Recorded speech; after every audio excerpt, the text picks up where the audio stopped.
Here we go. Hello out there in Packer Nation. Welcome to another edition of the Absolute Packer Podcast. We are on to episode 93.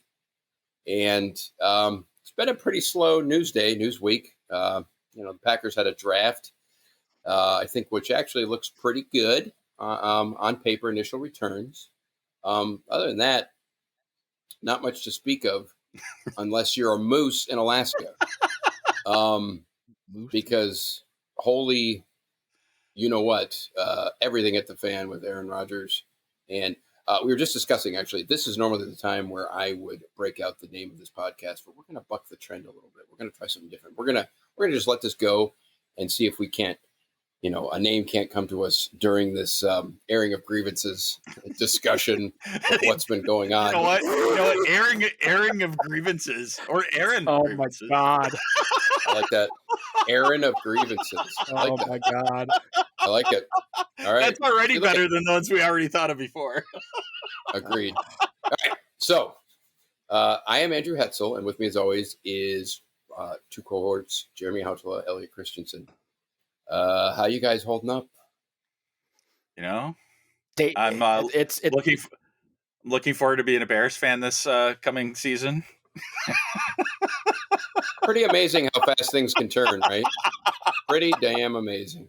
and I should note that we're recording this podcast on Wednesday, so we've had more than enough time to digest the hellstorm that happened over the weekend with the draft and Aaron Rodgers. Basically, all these leaks that come out that apparently he wants out. He either wants Gute fired or he wants out. We'll obviously deep dive into all this stuff, but happy Cinco de Mayo. Yeah, really. We're recording this on Cinco de Mayo. Is Cinco de Mayo like a big drinking holiday? I can't remember. Or am I thinking of St. Patrick's Day? Yes, also true. Both. Because I don't drink, so it's like, I guess, pour one out in the water bottle for Cinco de Mayo. Yeah. I also. Man, look, it goes without question that here we are. This is going to be, this is what, I don't even know where to start. The fact that we are sitting here in almost a carbon copy of what happened with the end of the Brett Favre's tenure. And when I say carbon copy, I mean, there are differences. But when you have so many commonalities between, you have a Hall of Fame franchise quarterback nearing the end of his tenure, and it looks to be headed to a ugly divorce with the only franchise they've known and played for. The fact that this happened twice, or it's going to happen twice, is stunning. But as we dive into all this stuff, it might not be so stunning because, look, quite frankly, the ineptitude of some of the front office is stunning and staggering. And look, everybody is to blame. Aaron Rodgers is to blame too. He is not blameless by any means. But look, when you are the steward, and I'm talking more specifically about Mark Murphy on down with the Packers, of one of the most respected and well-known sports franchises in the world, and you allow, and this happens under your watch twice, it's a fireable offense as far as I'm concerned. So here we go. Get ready. Yes, I don't know where you wanted to start with this, but I tried to. I don't know how much more he talked about, but I watched much of Pat McAfee today. And he was like I said to you earlier, like I expected him to practically use your phrase of the quadrilateral of authority in talking about the front office of the Packers. And he used the comparison, because he's from Indy, of what would Irsay have done. He would have gotten everybody on the jet or whatever, and he would have said, okay, you guys have a problem with each other, let's work it out. And he said, who's supposed to do that with the Packers? I assume that's Mark Murphy, and he's not doing that. What's the deal with that? And that's a fair thing to say, I think. Like, why is this festering? Yeah. That's a very fair question. And I think, you kind of hit the nail on the head there in that, it's blessing and a curse from the standpoint of, the Packers obviously don't have an owner. In the situation you're talking about, Jim Irsay was the owner of the Colts. He can do whatever the hell he wants because he owns the team. And good leaders, if you do own a franchise like that, will make those hard decisions. If they're good and they're worth their salt, they'll do things like that. The Packers, Mark Murphy is, for lack of a better term, he's just essentially a steward of the franchise. And he's been great for Titletown. He has been stepping on rakes on the football side of things since he started. And it's the amount of stuff that's come out and the amount of mistakes that have been repeatedly made on a high level is hard to grasp. And again, I want to preface that Aaron Rodgers is not blameless in this, but the Packers front office had many opportunities to, at a minimum, quell this and have it so it was not nearly as bombastic as this has been allowed to be. Jeremy's kind of like hopping back and forth. He wants to go, so I'm going to pass it over to him. No, I think time to go, baby. I think you guys know how I feel about this. I don't really want to talk about it because it's bullshit. But yeah, it's not football on the field, right? It's just a bunch of right. But if I had to put anything into this, I will say a few things. Number one, this all started when they drafted Jordan Love. I've been a fervent believer of the fact that they drafted a quarterback, his Rodgers heir apparent, a year too early, at least. This put them in this situation. He's, from all essential purposes, from what we know, he is not ready to take over for this team. He's a number 2 quarterback. And literally, he's only number 2 because he's the de facto number 2. He's not just automatically. Tim Boyle gone. Tim Boyle gone, and they are going to go out and pick up, some veterans and some undrafted free agents to compete and throw the ball around in training camp. And they should pick up Kaepernick. That'd make people happy. The funny thing, I think people, I don't know if everybody knows this, but the virtual offseason program started roughly 2 weeks ago. Aaron Rodgers had a $500,000 bonus tied into attending those. And basically all he has to do is turn on his laptop or his iPad and be present. He hasn't been to one meeting. Ooh, I didn't know that. That should tell you something on where we stand today. Do you have his login? Can I do it? Go right ahead. It's funny. Now that we should Zoom bomb him, right? Now that I think about it, when you talk about virtual, you could argue that Mark Murphy has been virtually there as well, non-existent, because he has not been there. It has been a virtual appearance of Mark Murphy. Who, by the way, I've given him a new nickname, as you guys have seen in the Slack chat. I have now glossed him. He looks like, acts like, and feels like Alfred E. Newman from Mad Magazine. What me worried. And am I dating myself? Yes. I'm sure there are kids out there who have never heard of Alfred E. Newman. They don't know what Mad Magazine is. And to them, I say, I don't care. You need to go out and you need to find a Mad Magazine and look for Alfred E. Newman. And that is Mark Murphy. And I would agree with you. Here's where the Packers are thinking in all of this. I think they saw 2019 and 2018 especially. 2019, Rodgers had a hunky-dory year. He had a pretty good year. He didn't do anything great, but he didn't do anything horribly, that hurt the team. And they draft Jordan Love, and then Rodgers comes into the 2021 season and is the MVP of the National Football League. It's the worst nightmare that they could have predicted to happen, because I think you hit it on the head. They predicted that Rodgers was going to tail off here, and their calculation is off. Now, I can't say that he's going to get any better than what he was in 2020. I think that's really hard to top, especially with the team in the current state that it's in. But can he regress? Yes, he can. And I think to kind of, make the bet for the Packers, that's probably the best case scenario for them, is to hope that Rodgers regresses this year and gives them ammunition to say, you know what, we need to move on. And the way that they structured this contract, they were meant to move on after 2021 season. So now there's ways that they could move on if things don't pan out here this season. There's ways they can move on, and typically that's after June 1st, where they can actually benefit themselves salary cap wise. Because the biggest thing for them right now is, let's say he retires or they trade him pre June 1st. His hit is enormous. His amortized signing bonus, which is roughly $30 million, gets pushed to this year's cap. If he gets released, or I should say, if he gets traded or retires after June 1st, that hit is spread out over the life of his contract. So 2021, 2022, 2023, $10 million hit there. So that doesn't include what they're going to save. That just means that that's going to take $10 million off the top. So that's where they stand there. Now, the timing of all this is a little quirky because this literally happened hours before the NFL draft was going to start. What and a coincidence. That's why I firmly believe this is schematic. This is something that his agent, David Dunn.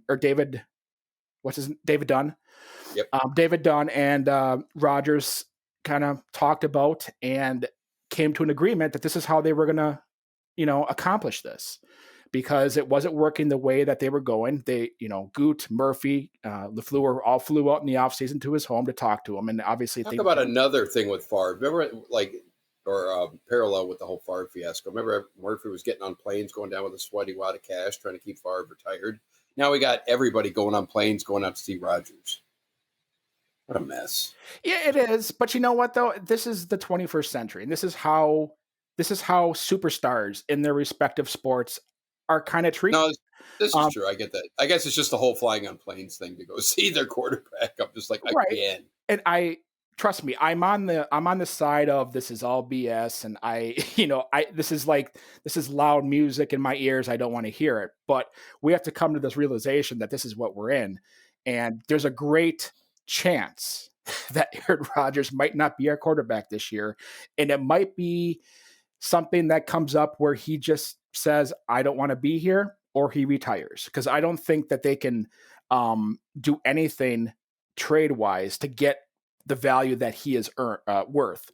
I read an article just before we came on. That Denver is the one that they keep going to, but do they have the ammunition that would give value? I mean, they have draft picks there, but I mean, they're an ascending team, so their draft picks aren't going to be, top 15 picks here on out. I mean, I'm not saying that's a given, but they're an ascending team. I mean, obviously, if Aaron goes, they're tremendously ascending. But with all things considered, without him there, they're right now a 9-7 team. He goes there, it significantly turns their chances around. Yeah, they're going to be picking at the bottom of the first round. And that, which means if we trade him, we'd be picking at the bottom of the first round. Right. I would, so if I was going to do it, I would send him to some shit hole franchise that guarantees me top 10 and be like, this is what you wanted, buddy. You want out. We're going to get top 10 picks next 3 years, plus whatever starters they got. And that's the interesting thing that I would like to, dive into is, does he have an opt-out clause, or does he have right of first refusal in his contract where he can pretty much choose where he is traded to? I don't know that off the top of my head. I haven't investigated that, but if he does, that severely limits what the Packers can do as far as where he goes if they were to trade him. But I would think that he does, but man, I don't think the Packers had any visualization this was going to happen. What's that? Like, what does the right of first refusal clause look like? It's almost like in other sports when they say no trade clause. Yep. Like, I'm not going, you can trade me, but not to these teams. And they put it in the contract. Mm-hmm. But it's without specifying the teams, or it does specify the teams? In most instances, it does specify which teams that player wants to go to. Or it's language that says the player can reject it. The player can either turn it down or accept it. Yeah. It could be more nebulous and say, like you said. So it may be in there, but we don't really know. That is all kind of hyperbole and speculation. But, Jeremy, you had made a comment that I don't know if I necessarily agree, or was it Elliot or was it Jeremy? I'm sorry. My head's been swimming, but this started in 2020 with the pick of. Mhm. I think that's what the straw that broke the camel's back. But Yep. everything I'm seeing is this goes back years before that. I mean, now something came out where it's like, oh, Jake Kumaro. I'm not saying that's just silly nonsense. It might have been just one of many things, but this goes back to when McCarthy was here. It does, because I've seen it, like, he loved Scott Van Pelt as his QB coach. Loved him. He had no input on that, and Mike McCarthy fired him and didn't tell Rodgers.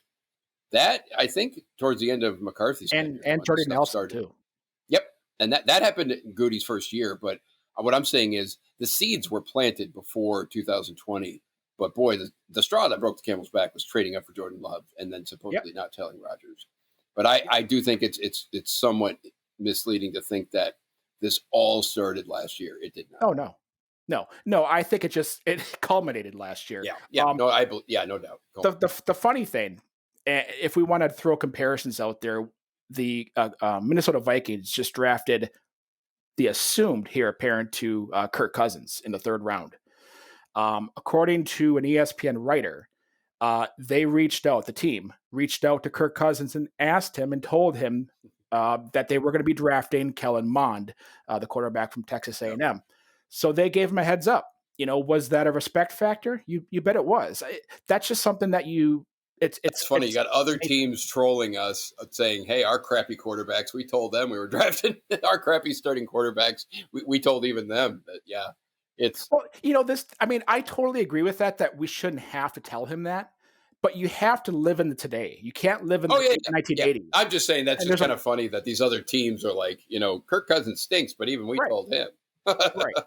Even back when, the Patriots drafted Jimmy Garoppolo, they kind of told Tom Brady that they were drafting him, just giving him a heads up. And I think that's all that Aaron Rodgers really wanted, was just to know. If he got pissed off over that, that's on him. But I think the fact of the matter is that he absolutely does not feel respected at all by this organization. You go to by Gutekunst. By Gutekunst, and I would throw Murphy in there too, because Murphy is part of the quadrilateral authority. He's a leader. I think. Do you think he felt? But do you think he felt disrespected by McCarthy? I think towards the end, I wouldn't say disrespected. I would just say that relationship just came way too late for him. I think. Knowing what's coming out now, I wouldn't doubt that Rodgers started to disrespect McCarthy as far back as the NFC Championship loss in Seattle. I look at this as, and again, like Pat McAfee, he's saying, well, the fans are the owners or something along those lines. So, like, are we supposed to hold? I love how they say that. Yeah, we're not owners. Right? Stop it. I know. But such a stupid narrative. But I tend to, because as Andy likes to say, I'm a cold-hearted capitalist. I like to, I always look at things from the employer standpoint, from the business owner standpoint, not the lowly employee standpoint, right? And the plebeians don't matter to Elliot. But let's be realistic. Think about, let's say this. We're not talking about the Packers. We're talking about Seinfeld. We've used Seinfeld reference. Wow. Now it's perked up. Now imagine that. I don't know who produces Seinfeld. I should have looked this up before. But imagine Larry David. Okay, perfect. Let's say Larry David says, you know what? I'm going to recast George, and I'm not going to run it past Jerry Seinfeld. Exactly. That's ludicrous. I love that analogy. That's a great analogy. You would never do that. And okay, maybe maybe Seinfeld is too strong because it's named Seinfeld. But Jerry, no, I love that. That's a great. I can also see Jerry going up to Larry David, going like, "Wait, don't tell me! You didn't tell me to play George Costanza forever. You didn't even tell me. Why you didn't tell me? Oh my god!" Right. but I mean, if you have a superstar that is your franchise, yes. I mean, I completely agree. What's so sad is that A, we're having this conversation, and B, it's like, apparently, if this didn't even enter into their heads that they should entertain this idea, let alone do it, again, it goes back to, it's like a freaking fireable fence. Yep. It's just, you're not going to, it's hard to fathom. To me, I'm just like, this can't be true. Well, it's that whole viewpoint of mediocrity. That it's just the wrong perspective, playing to not lose instead of playing to win. I don't see Packers, it. I've said, from Murphy to the board of directors down to the janitor changing out the urinal cakes at Lambeau Field, that whole brand is built on conservative, sustained success. Is it wrong to be that way? No, it is a way, but you could argue that if you are given a not a once in a generation, once in a lifetime player, you might need to look at things a little differently. It's completely wrong, and everything everything about it is wrong. And honestly, I know people are like flipping over themselves over this whole Titletown district thing. I think that's mediocre. I really, you visit it, you're like, there's some nice things, but there's nothing there that I want to go back to. There's nothing that's a draw, that's a must see. It does need some help. It's kind of, that's a good point. It's mediocre. It shoots for the middle. It was. That's a good point because what did they have before? They had nothing. So when you compare something to nothing, it looks great. Right. But there is. Yeah. Well, no, they didn't have nothing. They had parking lots in which the fans could gather and have their own parties. And now they're trying to monetize the fans. That's true. And I think that's true. It was better before. The parties the fans were throwing for themselves are superior to sled hill.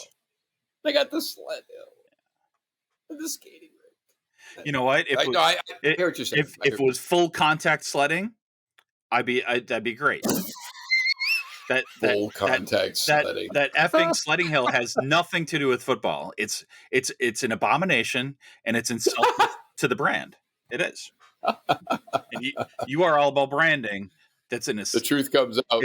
It's an insult to the brand. It is. It sits there 3/4 of the year when there isn't enough snow. And then it is goofy looking. I'll give you that. It's the dumbest object in the entire city. And we have other dumb objects. And that is the dumbest. I love this. I'm sorry. I didn't expect this. So I'm piling on. No, I hear you. So why don't we, I talk about the quadrilateral authority. Why don't we kind of break that down? Why don't we go into the silos that they are? Into quadrants? They're not supposed to be siloed, but let's go into their silos. You have Mark Murphy. You have Russ Ball, Brian Gutekunst, and Matt LaFleur. I guess you could argue Matt LaFleur is the tallest little person. Number 4. He's done, and man, we didn't even talk about him. It's like, man, I feel bad for him. Yikes. Yeah. But LaFleur, I think he's I want to say he's basically just been sucked into this, but he's fine. So we're going to focus on the other 3, for lack of a better term. Russ Ball, he's a contract guy, so he gets lumped into this mess because they're talking about Rodgers and contracts and all that. You have Mark Murphy, who came up with this cockamamie thing, and then you have Gutekunst. I would argue, it's probably Murphy and Gutekunst.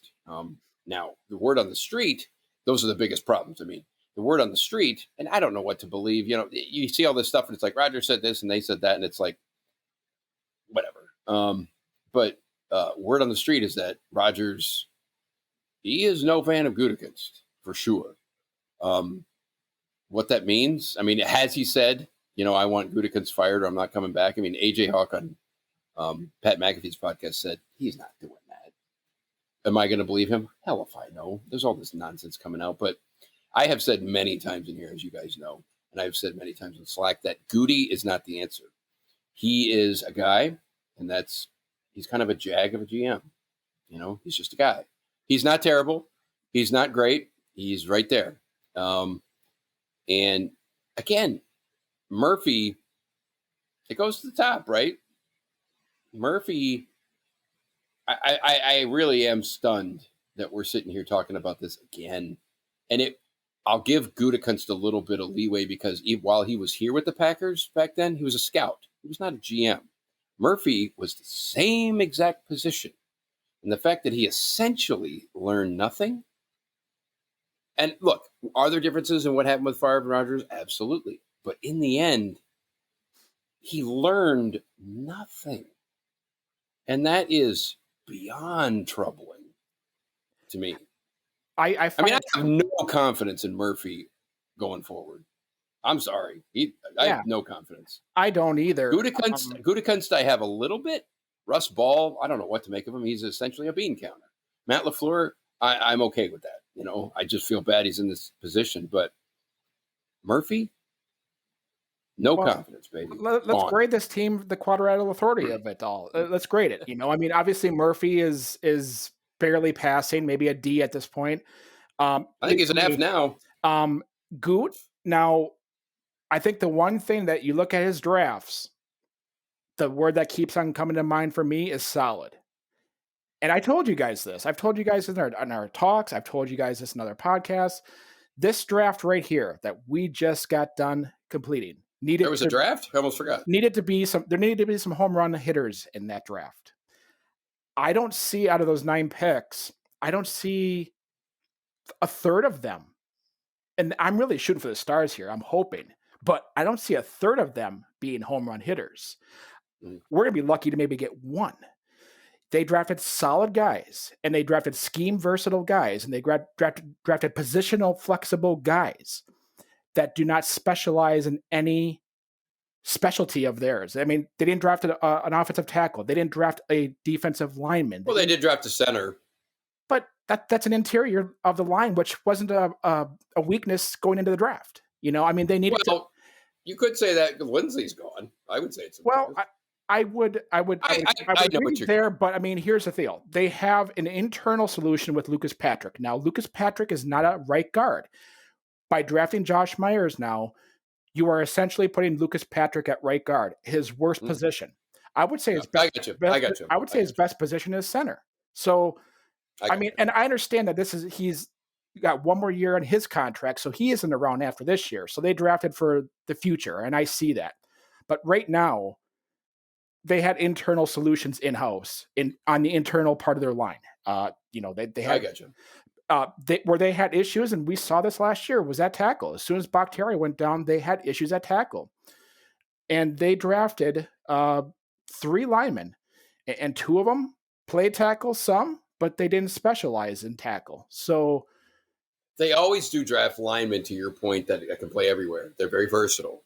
That's great. You know, that's great. Yeah. But how does I'm that not defending it. I'm saying that's what they do. You know? I mean, I'm sorry. That's what they did under Ted. I got you. I tell you guys, I go back and I watch the games that we've lost, and the things that just keep on ringing in my head, you know, especially last year. I mean, you know, the trenches. Would it have made a difference if we had Bakhtiari in that game? I don't know. I mean, that's just I don't know speculation, either. But it would have helped. Yep. I mean, he's an all-pro tackle. Yeah. It would have helped. But I mean, we go into this offseason and we have legitimately one tackle on this roster, and that's Billy Turner. And really, you could classify him as a guard as well. I know. So we don't have a tackle, especially after we let Bulaga go last offseason. We don't have a true surefire tackle that is healthy going into the first game of this year. We don't. And I mean, if we get Bakhtiari, we get them. Doesn't that go to the whole like playing not to lose, right? They want to make, you know, if there's an injury, they want to be able to cover this. But I feel like, you know, you get these non-specialists, and I think that leads to just random extra penalties and just poor play, obviously. Well, I think to your point, it leads to they're always the Packers for sure. If you're talking about draft, and I'm talking under Ted Thompson and Gute in particular, they are always drafting athletes with high ceilings. Rarely do they grab a guy who's a kick-ass great player that you just go boom and you plug him in and he goes. They always have to have this like, oh, he's kind of a tweener. He's not a nickel corner. He's not this. He's a safety. He's an inside linebacker, but he's an athletic freak. He can be versatile. And it's like, if you're a jack of all trades in the NFL, you're a master of none. And this is the NFL. And so that is, I'm not agreeing with it, but that is the Packers MO. And I want to keep us all in check, baby. You know, we were a game short of the Super Bowl, you know? So it's like, it kind of works sometimes. Mm-hmm. It kind of works sometimes, but literally that's how close we were. And we go into the offseason and we bring back 22 of the 24 starters that were on this team last year. And we go and we draft, we fill needs with the draft. But are these guys that they drafted? I mean, are they? I think I made this, I put a blog out there with a recap of our draft. I said this succinctly, that any of these 9 picks, did they just kick butt in college? Did they dominate? Did they turn games around in college on a consistent basis? They did not. I'm sorry. The tape is there to prove it, you know? And that's the part of me where I'm sitting there in the first round, and Eric Stokes, I have no problem with that pick. I don't. But yeah, he's all projection. He's all projection. He's purely projection, and he's ascending. Know, I mean, when Aaron Rodgers hires you to be the new GM for the Packers, are you going to still do podcasts with us, Jeremy? Yes, you'll get all the inside information and knowledge. I just want to make sure. Okay, I mean, we need to have. I don't know. Aaron Rodgers might steal him when he goes to Denver. Oh no! I'll go to Denver. Well, count me in. I mean, when you go to Denver, will you still be on the podcast with us? I'm going to the Mile High. You know, I might have too much to do. You know. Yeah. Okay. That's a loaded sentence if I ever heard one. You know, I wanted to leave it loaded, so. No, it's funny. I think I actually, when it comes to Stokes, I picked that. I actually drafted him. That was in my mock draft. I had that was the quintessential Packers late first round pick under Ted or Gute. It's either a cornerback or an offensive lineman, and that was the primary reason I picked that guy. I was like, I didn't really see many offensive linemen, but I was like, they sure as hell like projection corners and big athletes. So that's look, I wasn't any genius on that. I kind of just deduced based on history and what was going to be available that was the guy. So and he might be great. Yeah, might be. Yeah. Yep. I think the best pick look, it's early, but I think the best pick is going to be that third round slot receiver from Clemson. He looks really intriguing. He's not as fast as Cobb, but he's bigger, and so I think he's going to be able to be a little bit, I don't know about tougher is the right word, but he's going to be a little more durable. And he was good. I mean, he played at Clemson. You know, to Jeremy's point, I think that was their best pick, and he was still solid. You know, that wasn't a guy you picked and you're like, oh my God, what the steal in the draft? You're like, it was a great value pick. It really was. But it was the ceiling, and it was still solid. So, yeah, I mean, you forget, you know, what's funny. You forget that like last year's draft, you think about all the players, like you had DeGuara. He was what? He tore his ACL. He's going to be coming back. What the hell is he going to be? Jordan Love. Who the hell knows? AJ Dillon. I think they're going to use him a lot more. And then I almost forget who the heck else they drafted. After those three. And I can kind of get behind the Moneyball aspect of all, you know, of that, of trying to find, like, you know, what you mentioned, the value player. I can kind of get behind that whole ideology to a point. And, you know, we did get, you know, almost the championship, but, you know, we have all of our eggs in the Aaron Rodgers basket. So, yep. Well, the other thing and this is where it's above my pay grade, Jeremy can help with this, but next year is going to be cap hell. Mm-hmm. So a lot of what they're doing now and how they looked at the draft and all this kind of stuff is getting ready for next year's cap hell. And I think, you know, some of the personnel decisions they had to make, and they kind of did. I mean, not completely, but a lot. They kind of went all in for this year. You know, they signed Aaron Jones. They signed, Bakhtiari, that huge extension even earlier. Who else am I missing? There was another big one. I can't remember. My mind is blank. But they're bringing back the gang for like one last hurrah. And this was before all the Rodgers stuff came out. And it's like they're almost setting themselves up for even more heartache if they do all this and then Rodgers doesn't come back. It's like, so I don't want to take you off track, Andy, but I want to ask this before I forget. Do you think that if I'm in the chat, you were mentioning like Aaron Rodgers needs to say something, and he hasn't. Do you think if he made a legitimate appeal just to a public appeal and said, look, here's the deal, I want to play for 5 more years. I want to play for the Packers. I don't ever want to go anywhere else. I want us all to agree to that. And none of us know the future. I know my age. I know that I am not likely to be an MVP each of those 5 years, but this is the deal. Can we work it out? And then drop the microphone and move on and get it done. Like, do you think that could work? On the surface, it sounds. Here's the problem with that. I mean, it sounds great, and I think you've eloquently kind of mapped it out how it. If he could say something, the problem with that is, what are your terms? It's like he's gonna with his contract. I've seen things floated out there that says, okay, we'll give you a freaking X amount extension to keep you through 2025, but they're saying they want the whole contract guaranteed. I wouldn't do that. He's going to want some stipulations contract-wise. And the fact that there's a salary cap and the Packers, this is where it gets really, really tough. The Packers. So he needs to give a little bit. He needs to give a little bit on a little bit. No, this is where he needs to give a lot on the guarantee. He does on the guaranteed? You think on cap hit on anything to do with the cap and salary? He has to, and it's not just a little bit. He needs to give maybe not a lot, but more than a little bit. I mean, think about he ain't going to do it. He's never done it. He's never done it. Exactly. Of the $180 million or $185 that this team is allotted to pay their 53-man roster, he's taken up roughly $40 million of it. That's nuts. You can only fill your roster out so much, especially when you pay David Bakhtiari averaging $20 million a year, Zadarius Smith averaging $18 million a year. I mean, there's only so much you can do. You could stretch $1 to make 10 cents. You know what I mean? It's then. I mean, why can't we all just be grown-ups about this and say, and be a little more transparent about this?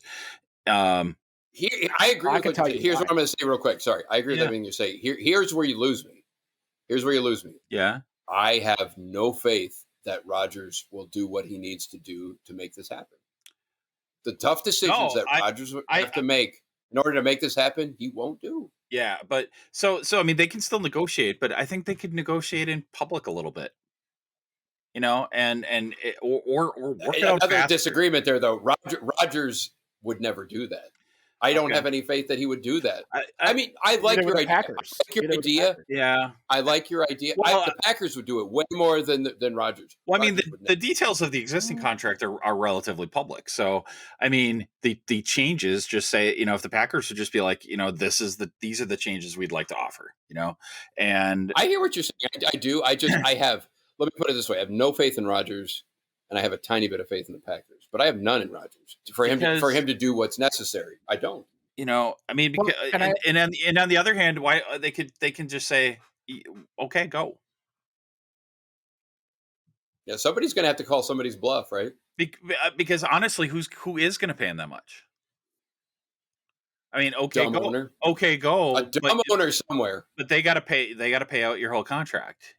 Like, okay, go. I wouldn't care. There's some owners out there. I mean, our teams. I don't know who they are. I'm not going to sit here and say I'm an expert, but that would say, I don't care for 1-16. We have Aaron frickin' Rodgers on this team. No, that's true, and that's what marketing. Yeah, and that's what the Jets did to get Brett Favre because they were building that new stadium. They're like, whatever, it doesn't matter. Exactly. Yeah. All you need is a dumb franchise that has a lot of money and cap room, and they'll do it. There's two right off the top of my head: Washington Redskins and the Las Vegas Raiders.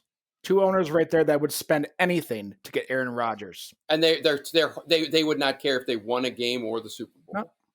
The fact that they have him is just dollar signs. Mm-hmm. That's it. Simple as that.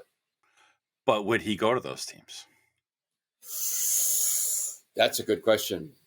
I mean, what's funny, if it comes down to, because if his options are, I mean, he dwindling, shall we say? If it turns out to something like that, he would really show his true colors if he ended up going to Washington. If this if this really plays out and strings out, and he ends up going to Washington instead of retiring, you'd be like, so it was about money. It was always about money then, Yeah. Always. Yeah. And because they're not going to win. Somebody, I know. Somebody made an interesting comment about Rodgers that and it was like, he is kind of an odd duck and he thinks differently. And they're like, look, he doesn't talk to his family. He goes, this guy, he goes, is that bad? He goes, I don't know if it's necessarily bad, but the fact that he's a person who is basically almost content with not having his family in his life means he's a different kind of duck. And there's something to that, Well, a different kind of duck compared to who? Compared to professional quarterbacks, No, compared to they're just saying like if you can cut your family out of your life, like it's a business decision. But everybody that plays at that's a look inside your head. Yeah, but competitive people at that what you're level, willing to do. Competitive people at that level, they're not like us. I agree, but how many competitive people out there? I mean, even Michael Jordan has a relationship with his family. Rodgers doesn't. Yeah. That's what I mean. Is like you're crawling inside his head. You're like, this guy is perfectly okay with not having his family in his life. Yeah. And that tells you how kind of his MO in a way. Maybe. I disagree with that. I mean, to throw family into this, we don't know the family dynamic to make. I mean, unless you know the family dynamic, I think it's really harsh to make that judgment on an individual. I mean, from what I've seen, you're right. I mean, but from what I have seen and heard over the years, his entire family, they don't like him.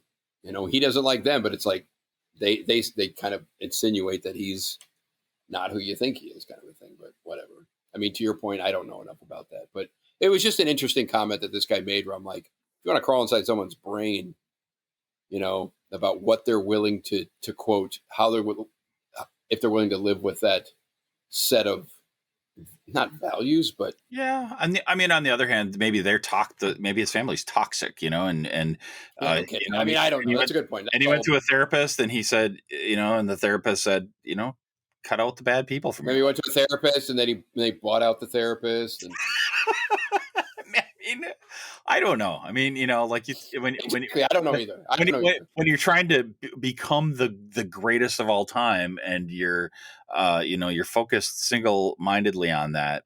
I was gonna say, you probably are. You're a psychopath. You are a psychopath.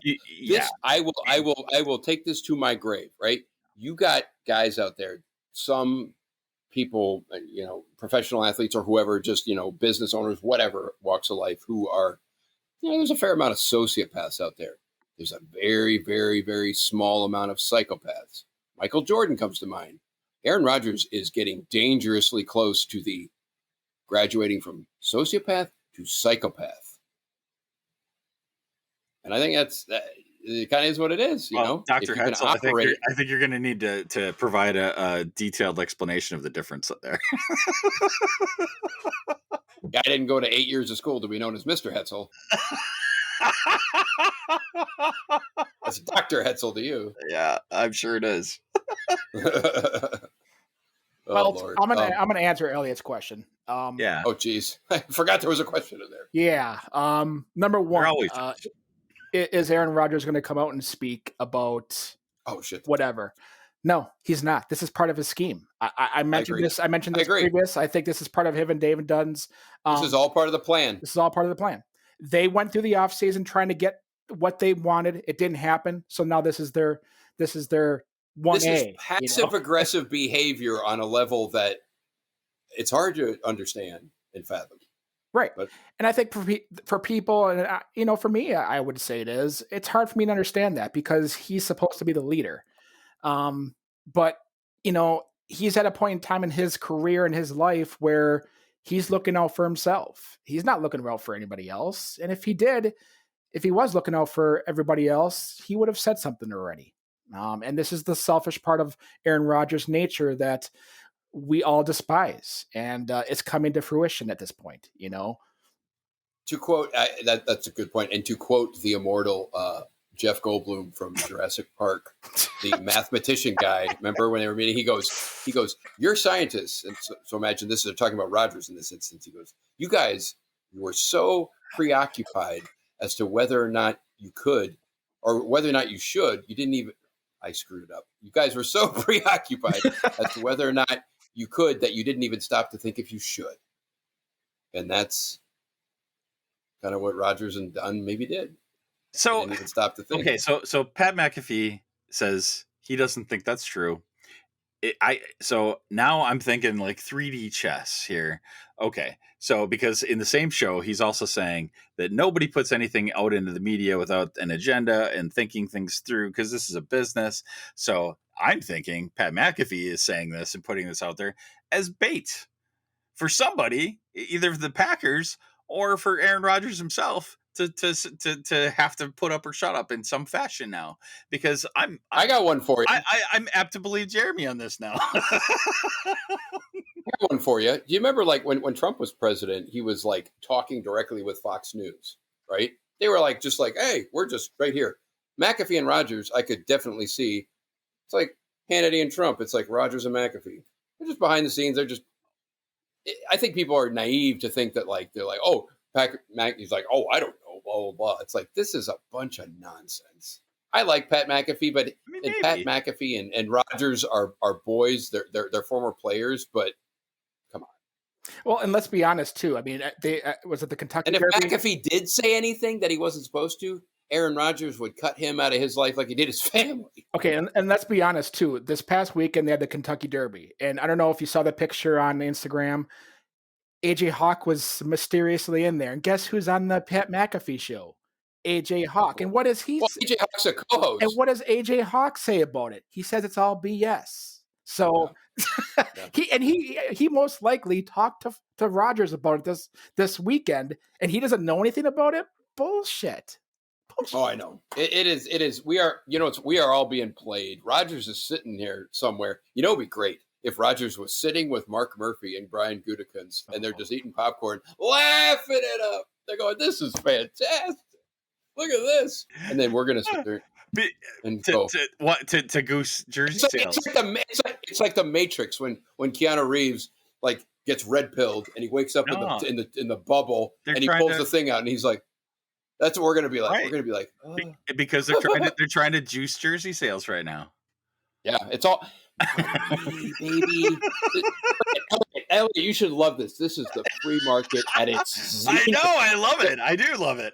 I'm envisioning that. I'm envisioning them just the free market at its zenith. That you could never. Right, it's amazing. The free market. I can see LaFleur and Rodgers sending teary-eyed emojis to each other. I think they're doing that on a daily basis. Yeah, that's not all they're doing. Oh.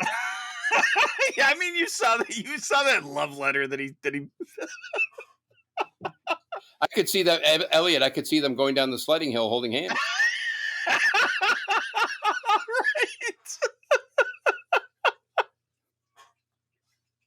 Right. Yeah, that'd be something, huh? Well, I mean, LaFleur's thinking, I'm never going to make it to another NFC championship ever again. Yeah, you know what? I one thing I really like about LaFleur, and I was not even expecting it when they did interview him after the I don't know if it was the final day of the draft or the second day or whatever, but they asked about Rodgers, and he's like, you can tell he's just sitting there, and he's like, I can't even imagine not having this guy. I think he's pushing the boundary of being as honest as he possibly can to the media, because he also does know, he's like, even if Jordan Love's pretty good, let's just say, I mean, Matt LaFleur knows better than anybody what Jordan Love actually looks like.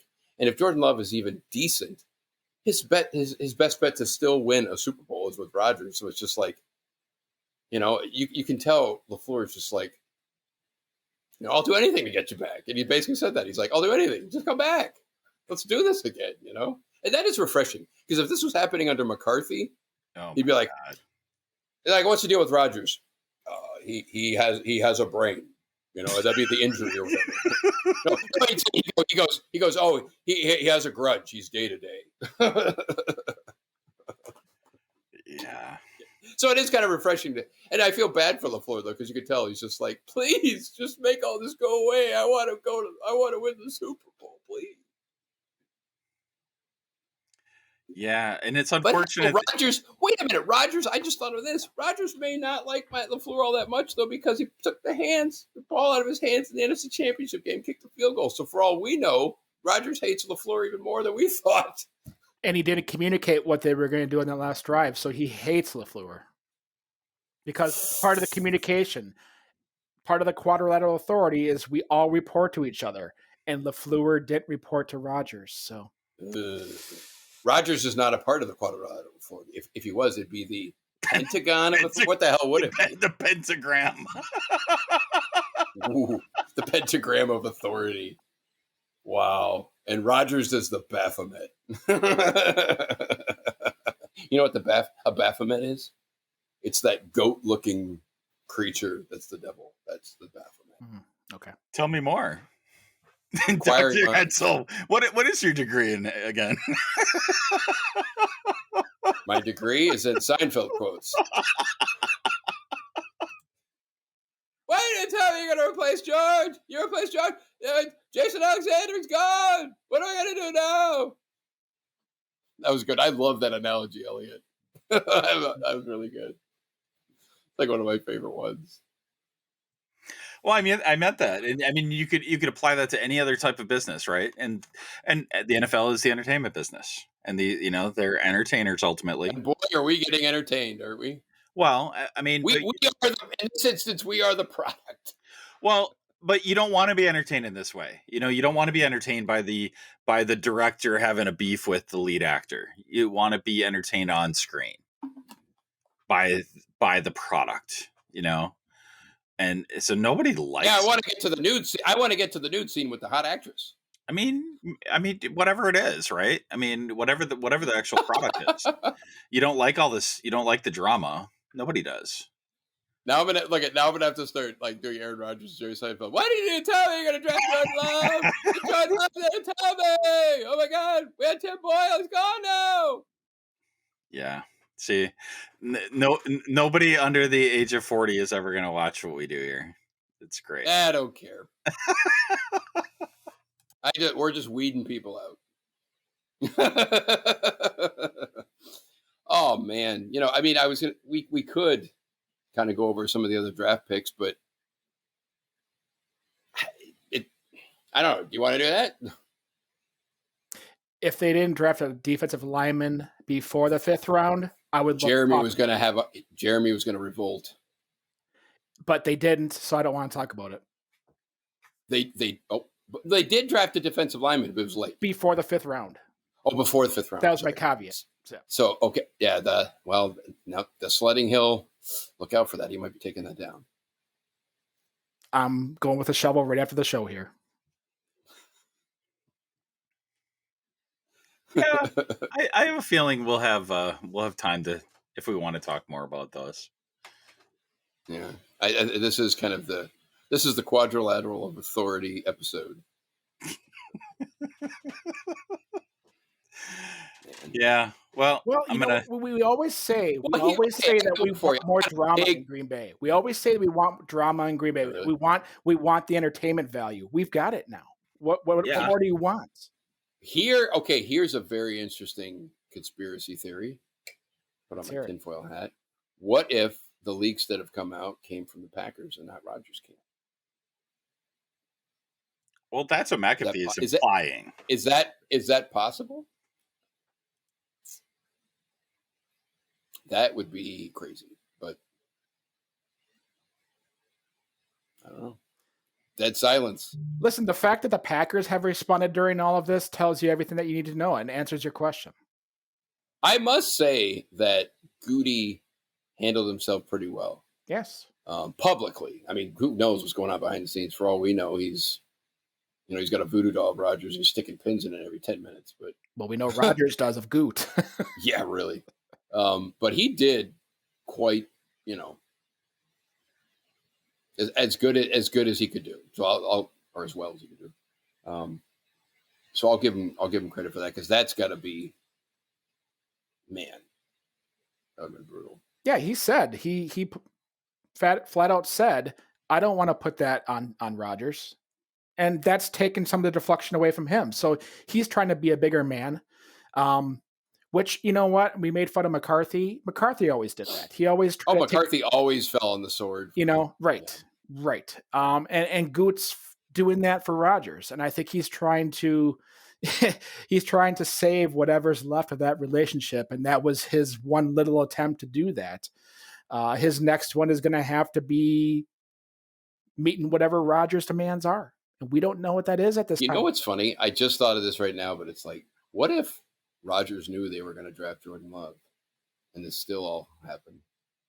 And I mean, what if that's true? I mean, what if Rodgers did know they were going to draft Jordan Love and it still came to this? If he part of me thinks that because he's such a spiteful guy. Right. You get on Rodgers' bad side even a little bit. I mean, he can manufacture these things out of almost nothing, and he's done it his whole life. But if that were the case, then we could point the finger at one individual. We can't do that at this point, So what do you think about the comments? What's his name made? What's his name? Yeah, AJ Hawk. No, the Fox Sports guy. The bald guy, the old guy, Terry Bradshaw. Oh, geez. You know what? Well, Terry's speaking from. Terry's a moron. A couple of years ago, he said that the Packers should get rid of Rodgers and keep McCarthy. You remember that? No. He said that. Nope. Yeah. Sorry. Yeah. Sorry. Look, I mean, Bradshaw, he's an old school guy. He was an NFL player. There's some similarities. He was a franchise. He was an Hall of Famer for a great team, all that kind of stuff, but different era. And he's an old white curmudgeonly guy now. It's so. You know what? And it's a different age. I agree with you, but I'm going to play devil's advocate here. If this gets to Rodgers' ego, if he's so irate about this, then what do you think of yourself? I mean, where is the confidence level? I don't know where the confidence is lacking. Is it Rodgers, or is it deep down internal? Like he doesn't even realize it. I mean, he just came off an MVP year, and now he's coming out about he was pissed off about that and whatever. I'm sorry. You know what? If you're one of the best players in the league, you're not worried about Jordan Love because he is a nobody who's never played an NFL down. I don't think came from a 1A divisional college. He has not done a thing. What are you threatened about? I don't think Rodgers is not threatened by Love. I think that's kind of miscast. I think if anything, he's just mad at the Packers for trying to, because it has appeared that they have tried to shove him out the door since McCarthy's last year. No, I'm speaking about all he's done is. Oh, okay. I'm not speaking about no. I'm just speaking about Terry Bradshaw's comment because he said, "Why would he be irate if he had nothing to worry about, or if he didn't feel threatened by Love?" And I know through all of this, Rodgers has been very professional about it all. He has said he has no problem with Love. He didn't care for the pick. That's probably the most flagrant thing that he said about Jordan Love. But what would be hilarious, and this is highly unlikely, but it would still be, what if frickin' Jordan Love is lighting it up? And they're just like, that'd be funny as hell. That's the best Rodgers case. is looking. Oh, I know. It's like Rodgers looking at him on the scout team going, holy crap, better than I thought. That's the best case scenario. And that'd be awesome. And then the Packers are just keeping it under wraps. They're just like, we're going to keep him third string this past year, even though he's been great, to kind of ease that down. And we're going to activate Tim Boyle and all this. That's not what's happening. But if it was, that would be amazing. No, because Jordan Love's tape of his junior year at Utah State does not tell you that he is the MVP of this league. Yeah. It doesn't even tell you that he's a... We don't know a damn thing about him. No. We don't. Nothing. Nothing. We don't know for anything. Sure. Right. Nothing. We have no clue about him. Well, we're going to know this year. Let's hope and pray that he worked his tail off this past offseason because he obviously couldn't do anything last year because of COVID. So it's like he had to make up even more time. So it's like he had to work double, triple time to make up for that lack of being able to do anything. But Aaron Rodgers does know how good he is. Oh, yeah. So and everybody else does too. Right. But so when we think about like who did the leak, that makes me wonder, like it was Rodgers. I could the theory about the Packers. When I say Rodgers, it very well could have been his agent on behalf. It was. But what, Elliot, you're saying it could be the Packers? I think so. I think there's an outside chance.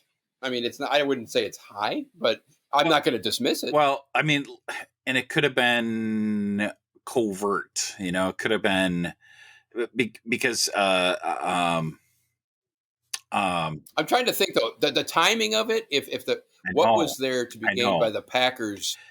Yeah, at the timing of it. But you could say the same thing with Rodgers. It's like what could be to gain at. It was just weird timing for both parties. Because if Rodgers really did want to get out of there, he screwed up his ability to basically get traded on draft night. Should have leaked it 3 days before. If it was Rodgers, if it was the Packers, it's like, okay. Well, and you know what? For the Packers, if the Packers just sick of his crap, they're like, we're going to make him look bad. Well, for the Packers' sake, this decreases his value. It does, because teams are not going to give up. Let's say. Now I heard today. When you know somebody wants to leave somewhere, you're not going to be banging on the door. You're going to give top value for that player. Okay. Mm-hmm. I read an article tonight that said what Rodgers' value is as far as draft capital. It's 2 first rounds and a second round. That tells you that his value has come down because teams aren't going to give top pick for them. It was an ESPN writer. It was Mel Kiper. No, Chris Mortensen. I'm just kidding. Who knows what is it like? I would love to get a desperate like Washington. They would give up anything for him. I could see Washington being like, we'll give you six first round picks, 2 starters. Nobody's going to do that, and we'll even give you the rights to the name of the new name of the team. Nobody's going to do that. They're not. They wouldn't. It's the Washington Rodgers. That's irresponsible to even do that. Like they can't do that either. Well, Daniel Snyder. Wait, you saying the Redskins? Yeah, they can't give 6 picks for that. And do you know what they gave for Albert Hainsworth? You know how stupid freaking Daniel Snyder is? He's a moron. He just cares about money. First $100 million contract in NFL history. Yeah, I know. One of the worst free agent signings I've ever seen in my life. Right. But even Snyder's a moron. He just money. He could care less about that. And Rodgers would be a gold mine. No doubt. But have they even been talked about? I don't think so. I mean, I did see the Raiders. I don't know what any of I keep hearing it's Denver or Las Vegas. But that's all I've heard. Well, and yeah. I don't know. I am sick and tired of all this mess already, but it's going to go on for another month. Yeah. So get ready. So you guys have any closing words, or should we put a pin in it for next week? Well, put the pin back in the grenade. I will say this. Closing for me. I mentioned this earlier in the podcast. Rodgers has been non-existent from their off-season virtual program. That I did not know. He has not shown up once. So he's gonna, not. Are they finding him? No, because it's totally voluntary. Oh, it's voluntary, yeah. Now, once it becomes mandatory, because they do have a mandatory camp coming up here. The first day he's fined roughly $16,000. The next day $32,000, and the third day $50,000. So in that 3-day mini camp, he will lose roughly $90 million or $90,000, roughly in that range. Once training camp starts, then he is. They can fine him according to the collective bargaining agreement. They can fine up to $50,000 a day for being basically not there. Do you think he holds out? That's going to be a costly proposition. If they don't trade him by after around that June 1st date or whatever like that, and if it drags on into that, you think he holds out? You know what? I mean, we've heard so many voices and all this, and I'd be very shocked if he did not report to the mandatory camps. I would agree too. The virtuals, and I that's can the see part that. of him that he has to understand how bad it's going to look with fans. He has to. If he really does care, even a tiny smidgen, once you get into that territory, you are really asking for it. Right. Favre never did that. No, and there's many players that will use the offseason, which is technically right now up until the first day of training camp. They will use this period to kind of do their bargaining, and that's what Aaron is doing. You know, he's playing it by the book. I would be shocked if he gets to mandatory camps and training camp and he's absent. I would be shocked. I would be too, because not only does that hurt the team, but that hurts him. And that hurts his ability if he wants to get traded. If he truly does want to go and play for somebody else, the grass is green on the other side. That hurts his value tremendously because nobody wants. If he's going to get traded, he's got to learn a new offense. He's got to do all this other nonsense too. It's like it's just such a lose for him. Right, but everybody in the league knows Aaron Rodgers is an egotistical dude, and there's nothing wrong with it. I mean, I think the egotistical side of it has come out a lot in a more positive note in the past few years. But he's always been a firm believer in himself. But now I think it's actually, if he holds out and doesn't come to anything, that's going to hurt his perception around the league even more than what it already is. I agree. You know, because I agree. That's when the rubber hits the road for sure. There you go. That's a good analogy. This is all like fun and games right now, but that's right. Becomes real. And that's where I would just leave it is, you know what? This is all good talk. This is all good fodder, but it's really nothing right now. You know, they don't have to show up for anything. They don't have to be there for anything. This is their open moment. This is their open mic moment. And he's taking full advantage of it. And we'll see the next month what happens. If he decides to still not take the open mic, then we might have some issues on our hands.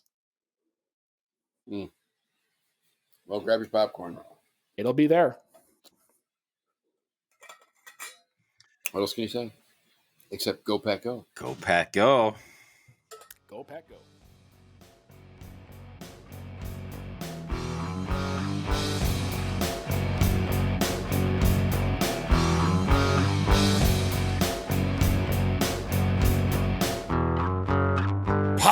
Podcast. Cheers.